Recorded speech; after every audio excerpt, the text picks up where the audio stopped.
बिस्मिल्लाहिर्रहमानिर्रहीम। अस्सलाम वालेकुम। 11 अक्टूबर का आगाज हो गया जुमे के दिन का। जरा आपको सूरत हाल बताएंगे कि इस वक्त शहर इक़्तिदार की सूरत हाल चल क्या रही है, हालात क्या हैं, माहौल क्या है और चीजें किस तरफ जाती हुई नजर आ रही हैं। देखिए वाज़ेह तौर पर नजर आ रहा है कि हुकूमत एक मरतबा फिर शहर इक़्तिदार में पूरा तमाशा लगवाना चाहती है और हुकूमत जो है उसने फिर तैयारियां कर ली हैं कि आईनी तरमीम एक बार फिर पेश की जाए, काजी फाइज की एक्सटेंशन की जाए। उसके लिए बड़ी तेजी से तैयारी जारी है। उसके लिए मैं आपके सामने कुछ शवाहिद भी रख देता हूँ। देखिए पहली बात तो यह है कि तहरीक इंसाफ से मुतल्लिका लोगों की जो है वो गिरफ्तारियां और अगवा जो है वो शुरू हो गए। आप ये देख लें कि 9 मई को इतनी एफआईआर तहरीक इंसाफ के ऊपर नहीं हुई जितनी 5, 6 और 7 अक्टूबर को इन 3 दिनों में तहरीक इंसाफ के ऊपर जो एफआईआर हुई हैं इतनी 9 मई के दिन भी नहीं हुई थी। तो इसका मतलब क्या है? इसका मतलब बड़ा वाज़ेह है और इसका मतलब यह है कि प्लान कुछ और है। यानी मैं इस प्लान से इत्तेफाक नहीं करता कि हुकूमत सरेंडर कर चुकी है और हुकूमत मंसूर अली शाह साहब का नोटिफिकेशन जारी करने जा रही है, ऐसा नहीं है। और एक चीज और आपको बता दूं, मेरी इमरान रियाज खान साहब से बात हो रही थी, उन्होंने ये दुरुस्त पॉइंट उठाया, उनका नोटिफिकेशन कर भी दें तो लड़ाई 25 तक जारी रहेगी, क्योंकि ये भी हो सकता है कि नोटिफिकेशन जारी करके और सबको रिलैक्स कर दें और पीटीआई के जो एमएनए सेनेटर साइड पर हैं वो भी सामने आ जाएं कि अब तो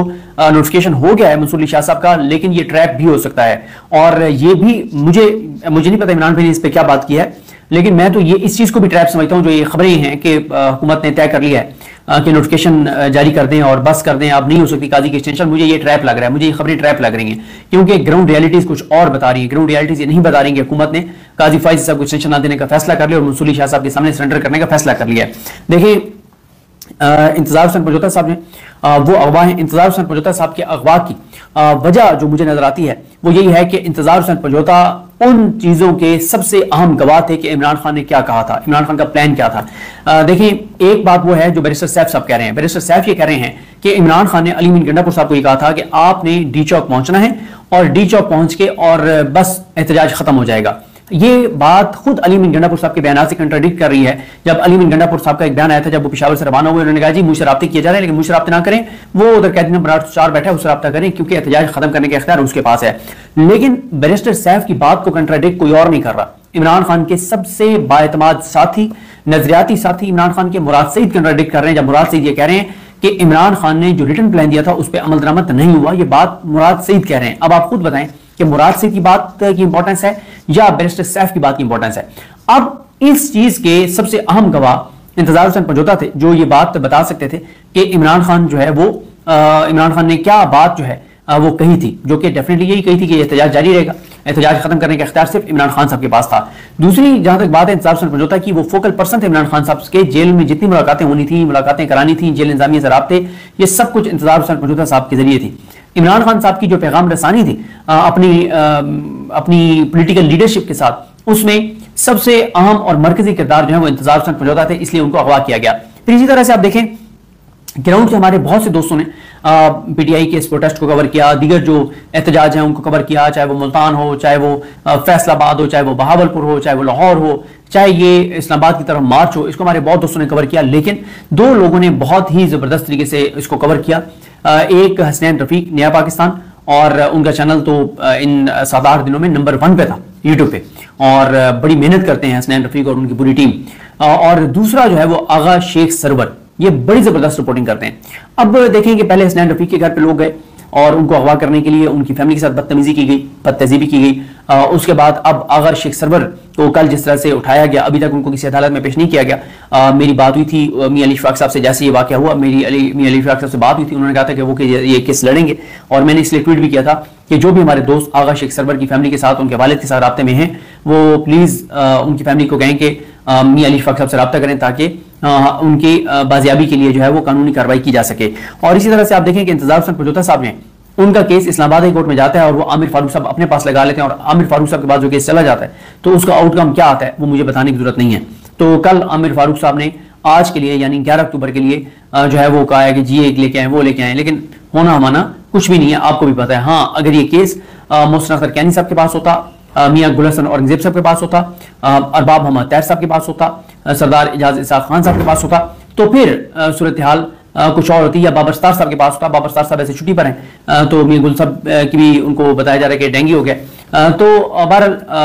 अगर इनमें से किसी जज के पास होता तो सूरत हाल मुख्तलिफ होती, लेकिन क्योंकि आमिर फारूक साहब के पास है तो अब इसका आउटकम मुझे बताने की जरूरत नहीं है। फिर इसी तरह से उमर मलिक हैं,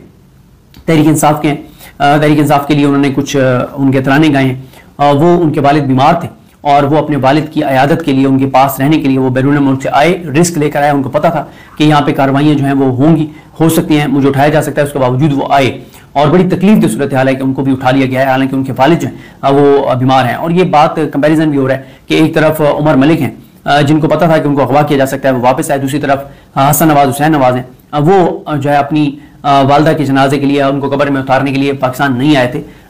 और लेकिन ये उमर मलिक जो है आया और अगवा हो गया। फिर इसी तरह से आप देखें कि इमरान खान साहब की जो बहनें हैं उनका मजीद जिस्मानी रिमांड जो है वो दे दिया गया है, और जज अबुल हसनात मोहम्मद जुल्कुरनैन साहब जो हैं वो उनको कह रहे थे कि आप पासवर्ड दे दें। 4 अक्टूबर से इमरान खान की 2 बहनें अगवा हुई और फिर उनको लेट प्रोड्यूस किया गया, उनकी गिरफ्तारी डाली गई और अब वो ज़ाहिर ज़ेर हिरासत है पुलिस की। उन दोनों को अभी तक जिस्मानी रिमांड पर है, यानी उनकी बेल्स भी अप्लाई नहीं हो सकती। और इमरान खान साहब जो है उनके साथ आप देख लें कि मुलाकातें मुकम्मल तौर पर बंद हो गई हैं और राब्ता खत्म हो गया है। और वजह यही है कि इमरान खान साहब से जिस दिन राब्ता बहाल होगा तो वो बताएंगे कि अली अमीन गंडापुर ने क्या किया और अली अमीन गंडापुर को उन्होंने क्या कहा था। तो इसलिए इमरान खान से राब्ता रोक दिया गया है, क्योंकि ये इस बात के खदशात हैं कि जैसे ही इमरान खान से मुलाकात होगी तो इमरान खान फौरन कह देंगे फौरी के आप इस्लामाबाद की तरफ रवाना हो अभी और इसी लम्हे सब रवाना हो, इसलिए इमरान खान से मुलाकात जो है वो नहीं करवाई जा रही।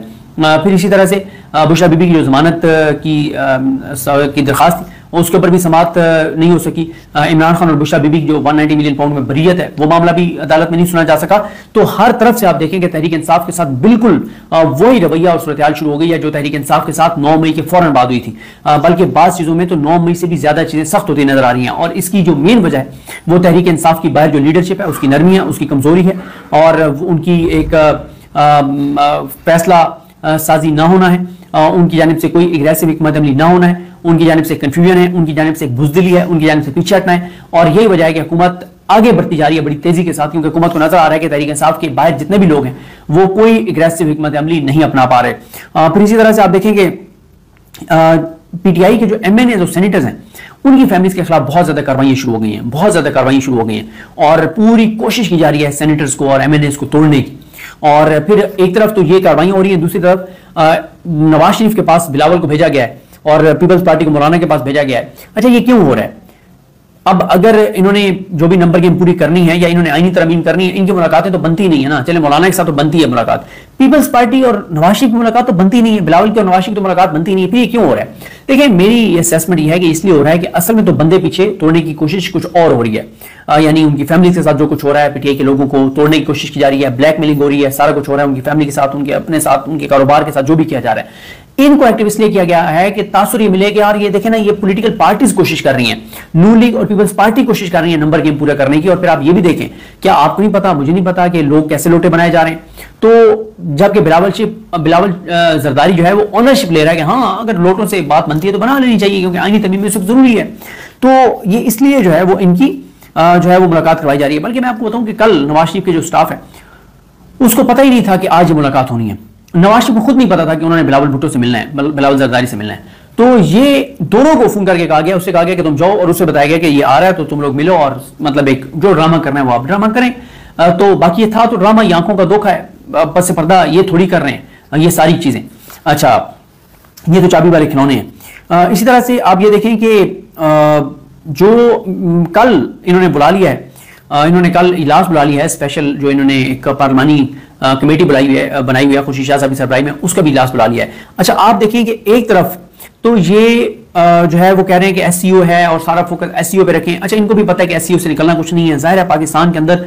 जो इस वक्त हालात हैं, सूरत हाल है, जो माहौल है, इसमें कौन पाकिस्तान में इन्वेस्ट करेगा जब ये हमारे हुक्मरान और सियासतदान सारे अभी भी इक़्तिदार में बैठ के इन्वेस्टमेंट पाकिस्तान से बाहर कर रहे हैं। जब हमारे अपने हुक्मरानों को हमारे सिस्टम पर एतमाद नहीं है, फिर बाहर वाले इन्वेस्टर्स को एक खौफ है कि अगर हम पाकिस्तान में इन्वेस्ट कर भी देते हैं तो ये तो फॉर्म 47 वाली हुकूमत है, कल को फॉर्म 45 वाली आई तो ये ना हो कि वो सारे इनको ऑडिट शुरू कर दे और हम इनको जो भी करप्शन, इनको जो भी हिस्सा देंगे ये तो सारा कुछ बढ़ जाएगा कल को। फिर यहाँ पे जो सिक्योरिटी की सिचुएशन है, क्योंकि हुकूमत को फोकस नहीं सिक्योरिटी के ऊपर और इनका सारा फोकस काजी फाइज़ एक्सटेंशन के ऊपर है, अपनी जात और मफाद के ऊपर है। फिर एक और जो एक खदशा है, ये मतलब ये सिक्योरिटी वाला और दहशतगर्दी वाला, और फिर जो यहाँ पे एनर्जी प्राइसेस हैं, बिजली इतनी महंगी है, तो ये मल्टीपल रीजंस हैं जिस वजह से एक मतलब इन्वेस्टमेंट जो एक्सपर्ट्स हैं वो कहते हैं कि इन्वेस्टमेंट नहीं आ सकती। ये ज़बानी कलामी बातें। और अब तो आपको पता है कि सऊदी अरब जिससे हम $100 अरब इन्वेस्ट करवाना चाहते थे, अब हमने उनको कहा है कि चलें आपने और कुछ नहीं पाकिस्तान में इन्वेस्ट करना, तो अलबेक की एक ब्रांच पाकिस्तान में खोल दें ताकि हम कुछ तो दिखा सकें लोगों को कि इन्वेस्टमेंट सऊदी अरब की आ गई है। अगर 20, 25, 30 करोड़ 40 करोड़ रुपए की अलबेक अब हम यहाँ पे ब्रांच खुलवाने को अपनी बड़ी कामयाबी गर्दान रहे हैं, तो फिर आप खुद ही इससे अंदाजा लगा लें कि इस हुकूमत की कितनी क्रेडिबिलिटी है और इनकी सियासी तौर पे क्या हैसियत है। फिर इसी तरह से मैं आपको एक चीज़ बता दूं कि बाकी चीज़ें बताने से पहले कि तहरीक इंसाफ की जो बाहर लीडरशिप है उनसे पस पर्दा बहुत ज़्यादा राब्ते किए जा रहे हैं और ये दावा किया जा रहा है और शर्त लगाई जा रही है कि 18 तारीख को किसी सूरत तहरीक इंसाफ मार्च नहीं करेगी इस्लामाबाद की तरफ और किसी सूरत तहरीक इंसाफ को टफ टाइम नहीं देगी और ये ज़बानी कलामी बातें करते रहेंगे, कोई एग्रेसिव इनकी हिकमत अमली नहीं होगी। और 18 को हुकूमत की जानिब से ज़राए से खबरें आ गई है कि 18 को वो आईनी तरमीम पेश करने जा रहे हैं, लेकिन पीटीआई की जानिब से बिल्कुल ठंड प्रोग्राम है और बिल्कुल नॉर्मल रूटीन में चीज़ें हो रही हैं, नॉर्मल से भी बदतर हो रही हैं। आप ज़रा एक चीज़ सोचें कि इमरान खान साहब जो हैं वो बानी चेयरमैन हैं और पहले चेयरमैन थे, ज़ाहिर है जब इमरान खान चेयरमैन थे तो रोज़ाना इमरान खान जो है वो स्पीच करते थे। आपको याद है कि उनका टीवी पे उनका वो हो गया ब्लैकआउट हो गया, उनका नाम भी नहीं चलता था, लेकिन इमरान खान यूट्यूब पे आते थे और स्पीच करते थे। यूट्यूब के जरिए, सोशल मीडिया के जरिए वो पूरे पाकिस्तान और पूरी दुनिया में जो ओवरसीज पाकिस्तानी उन तक उनकी बात जाती थी। 4 अक्टूबर से लेके अब तक एक स्पीच दिखा दें आप, जो चेयरमैन है पीटीआई के बैरिस्टर गौहर साहब को, एक उनकी तकरीर दिखा दें, कम से कम मैंने तो नहीं देखी, शायद आपने देखी हो कि उन्होंने कोई उन्होंने कारकुनान से कोई स्पीच की हो, कोई एग्रेसिव बात की हो, अभी तक नहीं हुआ। तो ये हालात हो यहाँ पे चेयरमैन के, तो वहां पे फिर ये जो हुकूमत कॉन्फिडेंट है और वो कह रही है कि मैच फिक्स है हमारा और पीटीआई बिल्कुल हमें रास्ता देगी और कोई पीटीआई रेजिस्ट नहीं करेगी। और अब मुझे कम से कम ये बात हुकूमत की इसमें वजन लग रहा है क्योंकि कोई एग्रेसिव हिकमत अमली इन आईनी तरमीम को रोकने के लिए पीटीआई की नजर नहीं आ रही, क्योंकि पहले ही पीटीआई की तरफ से कहा गया कि हम दोबारा मार्च करेंगे इस्लामाबाद की तरफ और हम इन आईनी तरमीम का रास्ता सख्ती से रोकेंगे। लेकिन इस वक्त तक कोई प्लान, कोई चीज सामने नहीं आई, क्योंकि एक ये भी था उनका कि तहरीक इंसाफ का कि हम सरप्राइज देंगे और हम इस बार डेट अनाउंस नहीं करेंगे और पूरी हम तैयारी के साथ आएंगे और पहले हम 2,500-3 हज़ार बंदे भेज देंगे यहाँ पे इस्लामाबाद में जो मुख्तलिफ जगहों पर रहेंगे। लेकिन अब उसमें भी ये हुआ है कि एससीओ के नाम पे पूरे इस्लामाबाद के उन एरियाज में जहां पे मुमकिन तौर पर तहरीक इंसाफ के कुछ हामी आके ठहर सकते हैं, वहां पे ऑपरेशन हो रहे हैं, वहां पे छापे मारे जा रहे हैं। बहाना एससीओ है, निशाना तहरीक इंसाफ की हिमायत में आने वाले मुमकिन तौर पर अगर कोई लोग हैं तो वो हैं एससीओ में तो उलझाए हुए इन्होंने एससीओ में इसलिए उलझाए हुए लोगों को कि लगे कि ये हुकूमत सारी और निजाम पूरा एससीओ में मसरूफ है तो दूसरी तरफ कुछ नहीं होगा। लेकिन देखें दूसरी तरफ सख्तियां बढ़ गई हैं, जबरी गुमशुदगियां बढ़ गई हैं, गिरफ्तारियां बढ़ गई हैं, छापे बढ़ गए हैं, मुकदमात बढ़ गए हैं। तो इसका मतलब यह है कि ये एससीओ वाला जो है ये सिर्फ एक आंखों का धोखा है, प्रैक्टिकली एससीओ के ऊपर फोकस नहीं है। अगर एससीओ के ऊपर इनका फोकस होता तो आज यानी कल शहबाज शरीफ जो है वो आईनी तरमीम के ऊपर मीटिंग्स कर रहे होते, जो ये नवाज शरीफ और बिलावल इसके ऊपर मीटिंग कर रहे होते, पीपल्स पार्टी मौलाना के पास इसके लिए जा रही होती। तो इसका मतलब यही है कि एससीओ में सिर्फ उलझा रहे हैं, साथ उन्होंने ये तासुब दिया हुआ है कि हम नोटिफिकेशन कर रहे हैं मंसूर अली शाह साहब का, लेकिन असल वारदात यह है कि सख्तियां बहुत ज्यादा बढ़ गई हैं, गिरफ्तारियां छापे बहुत ज्यादा बढ़ गए। इमरान अली का साहब को मैं ट्वीट पढ़ा था कि उन्होंने मंडी बहुद्दीन का गुजरात का लिखा हुआ था, वहां पर भी छापे, बहुत ज्यादा लोगों के घरों पर छापे पड़े और गिरफ्तारियां हो रही हैं। तो इसका मतलब वाज़ेह है और मतलब यही है कि आईनी तरमीम हुकूमत करवाने जा रही है और हुकूमत कॉन्फिडेंट है कि तहरीक इंसाफ की लीडरशिप को उन्होंने जैसे भी जिसके जरिए भी मैनेज किया हुआ है वो मैनेज है और कोई किसी तरह की कॉल इस्लामाबाद की नहीं होगी और बड़े स्मूथली हुकूमत जो है वो आईनी तरमीम करवा लेगी। वकला तंजीमों के हालात भी आपके सामने हैं। उसके बाद जनाब आप देखें कि पूरा इस वक्त कंट्रोल है इस निजाम का। आप देख लें कि पीपल्स पार्टी को अब फंड दे दिए गए, तरक्याती फंड्स के नाम पे उनको नवाज दिया गया पंजाब में। फिर इसी तरह से हाई कोर्ट को सारियों को मैनेज कर लिया गया है। तमाम हाई कोर्ट्स में मुजवजा आईनी तरमीम को चैलेंज किया गया है, किसी हाई कोर्ट से कोई बड़ा ऑर्डर नहीं आया। कल आमिर फारूक साहब ने अपने पास लगा लिया, एतराजात दूर करके आज समात के लिए उन्होंने अपने पास मुकर्रर किया हुआ है। अब आप देखें ना कि हाई कोर्ट्स में जितने मामला गए, ये सदारती ऑर्डिनेंस जो जारी किया गया था प्रैक्टिस एंड प्रोसीजर का, जिसके तहत मुनीब अख्तर साहब कमेटी से इसने काजी फैसला ने निकाला था, उसके ऊपर किसी हाई कोर्ट ने कुछ नहीं किया। मुजवजा आईनी तरमीम के ऊपर कोई अदालत कुछ नहीं कर रही। इमरान खान से मुलाकातों के ऊपर इस्लामाबाद हाई कोर्ट में सूरत हाल आपके सामने है और जो हसन न्याजी की वालदा हैं और बड़ी बहादुर हैं, वो भी अपने भाई इमरान खान की तरह और अपने बेटे हसन न्याजी की तरह उन्होंने अब चैलेंज किया सलमान राजा साहब के जरिए। उसको भी आमिर फारूक साहब ने एतराजात के साथ आज 11 अक्टूबर को लगाया हुआ है, जुमे के दिन। अब आप अंदाजा लगाएं कि आमिर फारूक साहब कोई एक अब पीटीआई की पिटीशन बता दें जो कभी वो एतराजात के बगैर लगाते हो। हाँ, वो उन्होंने लगाई थी एतराजात के बगैर, जो पीटीआई के एमएनएस गिरफ्तार हुए थे, क्योंकि वो मामला इंटरनेशनली बहुत एम्बेरसमेंट हो गई थी। तो आमिर फारूक साहब ने बगैर एतराजात के लगा के और एक्स्ट्रा ऑर्डिनरी रिलीफ दिया था और फिर हफ्ते वाले दिन समाप्त करके और फिर फैसला दिया था। और पहली बार वो बैठे थे हफ्ते वाले दिन, दूसरी बार वो हफ्ते वाले दिन उस दिन बैठे थे जिस दिन ये पीटीआई का प्रोटेस्ट चल रहा था, और वो 5 अक्टूबर को बैठे थे। तो आमिर फारूक साहब, आपको पता है कि हफ्ते वाले दिन क्यों बैठते होते हैं। बाकी आप ईमान मजारी के ट्वीट्स पढ़ लें कि जब वो जबरी गुमशुदगियों पे गई आमिर फारूक साहब के पास, तो आमिर फारूक साहब ने कभी किसी जबरी गुमशुदगी के लिए हफ्ते वाले दिन नहीं बैठे। इंसानी हकूक के मामले पे आमिर फारूक साहब कभी नहीं बैठे, और वो कहते हैं कि आज छुट्टी है। उसके बाद जो इलेक्शन कमीशन है वो एक्टिव हो गया। इलेक्शन कमीशन ने जो रेफरेंस जो भेजे, एक स्पीकर ने, चेयरमैन सेनेट स्पीकर यार सादिक ने भेजा, एक जो NA4 से तहरीक इंसाफ के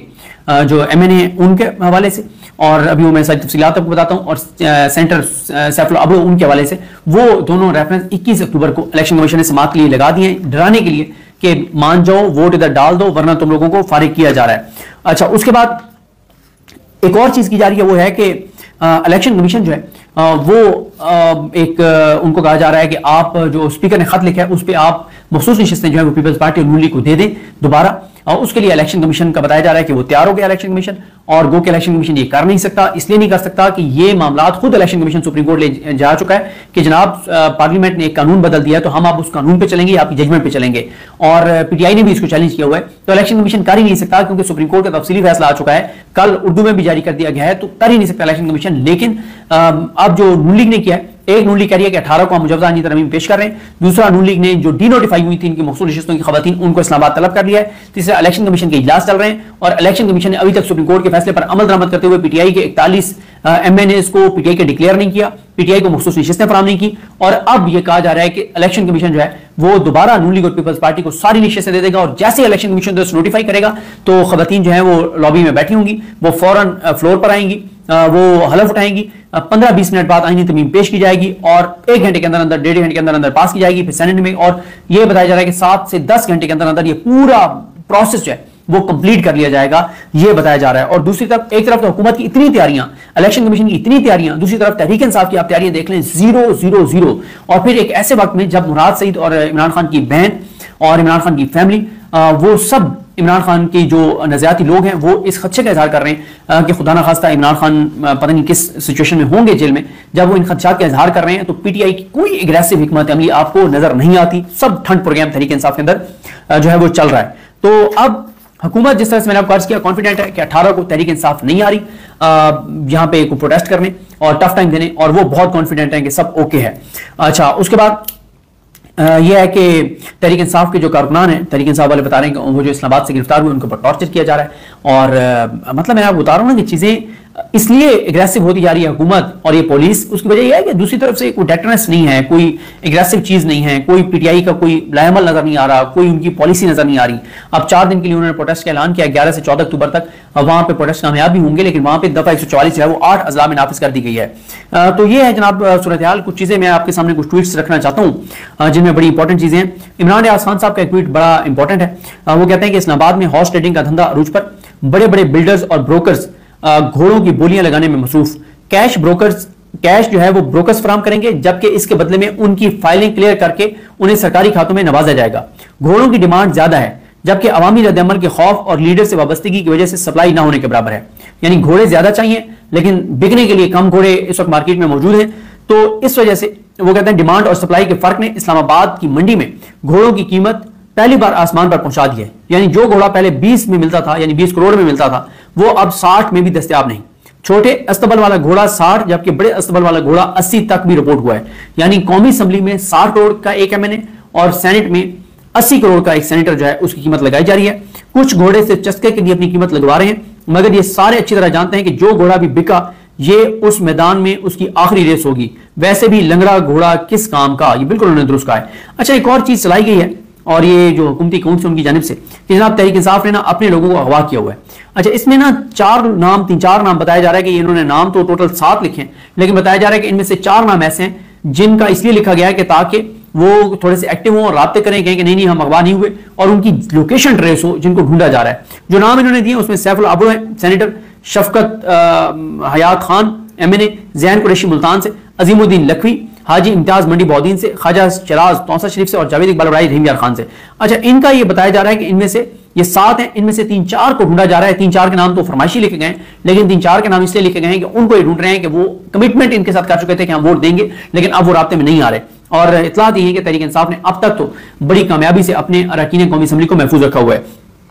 उसके बाद मुकद्दस फारूक अवान का ट्वीट है जिसमें उन्होंने यही बताया हुआ है कि मुल्तान, साहिवाल, सरगोदा, गुजरांवाला, बिहाड़ी, पाकपतन, ओकाड़ा और वजीराबाद में दफा 144 का निफाज कर दिया गया है। फहीम अख्तर साहब ने जो बताया है वो जो सैफुल्लाह अबरू साहब हैं इनके खिलाफ, और सुहेल सुल्तान जो NA4 से जो MNA इनके खिलाफ, दोनों के खिलाफ जो रेफरेंस हैं ये इब्तदाई समात के लिए 21 अक्टूबर को इलेक्शन कमीशन ने मुकर्रर कर दिए हैं। अच्छा, फिर ये जो तरमीम, मुजवजा आईनी तरमीम को चैलेंज किया गया है हाई कोर्ट में, उस पे 3 हाई कोर्ट्स में क्या हुआ, इस पे मरीम नवाज खान साहबा ने क्या कहा है, ये वैसे मुझे यकीन है कि उन्होंने अपने प्रोग्राम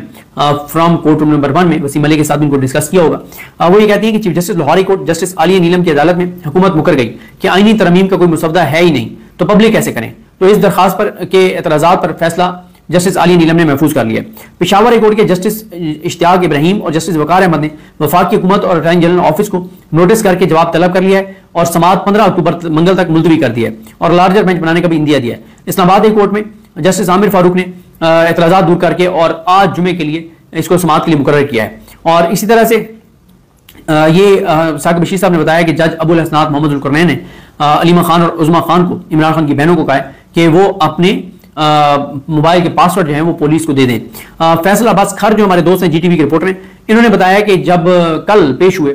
जो यानी जुमेरात की बात कर रहा हूँ 10 अक्टूबर को जो IG इस्लामाबाद है वो आमिर फारूक साहब के सामने पेश हुए, तो आमिर फारूक साहब ने उनकी बहुत तारीफ की और आमिर फारूक साहब ने कहा कि इन्वेस्टिगेशन सेफ हैंड में है, IG इस्लामाबाद एक अपराइट ऑफिसर है। तो ये उन्होंने इंतजार 75 साहब वाले केस में, बाजियाबी वाले केस में बहुत तारीफ की है। फिर इसी तरह से आप देख लें कि इरफान सलीम साहब जो है उन्होंने ये सारा वो लगा के और बना के लगाया है कि अलीमा खान 5 दिन से कैद हैं और इमरान खान 431 दिन से, बुशरा बीबी 254 रोज से, उज़मा खान 5 रोज से, और इसी तरह से बाकी भी जो है यास्मीन राशिद साहबा 522 रोज से,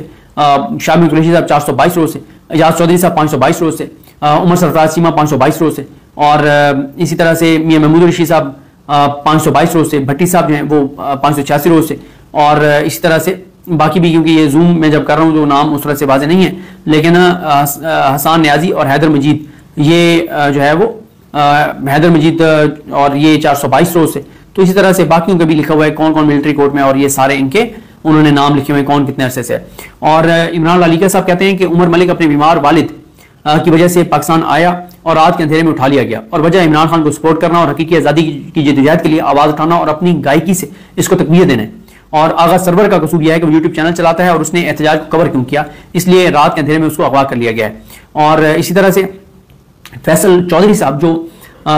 उज़मा बुखारी कह रहा हूँ, उज़मा खान साहबा और अलीमा खान साहबा का केस लड़ने वाली लीगल टीम का हिस्सा हैं, वो कहते हैं कि उनको सारी रात सोने नहीं दिया गया, दोनों बहनों को, और उनको पुलिस जो विमेन पुलिस स्टेशन है उसमें उनको सारी रात जगाया गया और उनसे फजूल से सवाल जो हैं वो पूछे जाते रहे। तो उन्होंने कहा कि ये मेंटल टॉर्चर देने के लिए ये सारा कुछ जो है वो किया जा रहा है इमरान खान की बहनों के साथ। तो ये जनाब सूरत हाल है। मैंने आपको जो चीजें बताई हैं इससे आपको अंदाजा हो गया होगा कि हुकूमत डिटर्मिन है आईनी तरमीम लाने के लिए, और